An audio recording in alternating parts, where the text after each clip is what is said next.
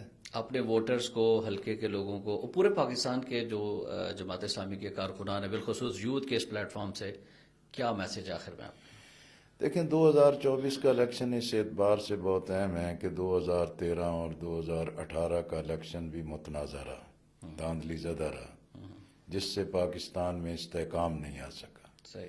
آج پاکستان کی ضرورت ہے کہ یہاں امن آنا چاہیے، خوشحالی آنی چاہیے، یہاں ترقی کے راستے کھلنے چاہیے. اور ترقی کے راستے جو ہیں کہ وہ کرپشن کے ذریعے ممکن نہیں ہیں، بھیک مانگ کے ممکن نہیں ہے، کشکول پھیلا کے ممکن نہیں ہے. یہ امانت، دیانت، اہلیت، خود انحصاری، اپنی قوم، اپنے وسائل، اپنے جوانوں پر اعتماد کے ذریعے ممکن ہے. صحیح. تو میں ملک کے نوجوانوں سے بھی کہتا ہوں، پاکستان کی خواتین اور بیٹیوں سے بھی کہتا ہوں، اور اسی طرح پاکستان کے تمام ووٹرز سے کہتا ہوں کہ ماضی کی تمام چیزوں کو بھی سامنے رکھیں اور اس کو کھیل تماشا نہ سمجھیں، اس کو ایک وقتی گل گپاڑا نہ سمجھیں یا محض ایک پروپیگنڈا کی بنیاد پر اپنے ذہنوں کو مسخر نہ ہونے دیں، بلکہ حقائق کی بنیاد پر اپنی ووٹ کی طاقت اور اہمیت کو تسلیم کریں. بالکل صحیح. ووٹ گواہی ہے، ووٹ امانت ہے، ووٹ شہادت حق ہے، بے شک. اور اس رائے کو، اس پرچی کو اس طریقے سے استعمال کریں کہ پاکستان حقیقی معنوں میں خوشحالی کی طرف آئے، اسلام کا گہوارہ بنے انشاءاللہ. اور پاکستان عدل و انصاف کا مرکز بنے. انشاءاللہ. اور ہم قوم کو یقین دلانا چاہتے ہیں کہ جماعت اسلامی میں اللہ کے فضل و کرم سے یہ صلاحیت ہے، یہ اہلیت ہے، اور نوجوان اس پیغام کو، اس مشن کو، اس تحریک کو، اس انقلابی تحریک کو، اس کا اراول دستہ بنے، اور انشاءاللہ اس کے ذریعے ان کا مستقبل محفوظ ہوگا، باعزت زندگی ملے گی، باعزت روزگار ہوگا. بے شک. ان کا جب وقار بلند ہوگا تو پاکستان کا بھی ہر سطح پر وقار بلند ہوگا. بہت خوبصورت بات لیاقت بلوچ صاحب، thank you very much for being with us, اور اللہ کرے کہ جماعت اسلامی جو ہے وہ بھرپور کامیابی حاصل کرے، اور جس طرح سے آپ نے اپنے منشور کے حوالے سے نوجوانوں کے لیے جو پروگرام ہے اور ووٹرز کو جو میسج دیا، لوگ اس کو دیکھیں کہ صحیح کیا ہے، غلط کیا ہے، اور بالکل درست فرمایا آپ نے کہ ووٹ ایک مقدس امانت ہے. بہت شکریہ لیاقت بلوچ صاحب. جی ناظرین، گفتگو آپ نے ملاحظہ فرمائی لیاقت بلوچ صاحب کے حالات زندگی بچپن سے لے کر اور نائب امیر جماعت اسلامی تک جو ہے وہ کیسا رہا سفر ان کی زندگی کا، اور پاکستان کی سیاست پہ، انتخابی سیاست، اسٹیبلشمنٹ کا رول، انٹرنیشنل اسٹیبلشمنٹ کا رول، وہ ساری کی ساری باتیں آپ نے یقیناً سنی ہوگی. میسج یہی ہے کہ ووٹ جو ہے وہ ایک گواہی ہے، ووٹ آپ کا ایک امانت ہے. اس کو صحیح لوگوں کو جو ہے وہ دیں تاکہ وہ لوگ اسمبلیوں میں پہنچیں، اور جو اسمبلیوں میں پہنچ کر اصل کرنے کا کام ہے، جس مقصد کے لیے پاکستان بنا تھا کہ اللہ کی زمین پر اللہ کا نظام ہونا چاہیے، اور یہی جماعت اسلامی کا مقصد بھی ہے، یہی جماعت اسلامی کا پیغام بھی ہے. احتشام الرحمان کو آج کے یوتھ اسٹوڈیو پوڈ کاسٹ سے اجازت دیجیے گا. اللہ حافظ.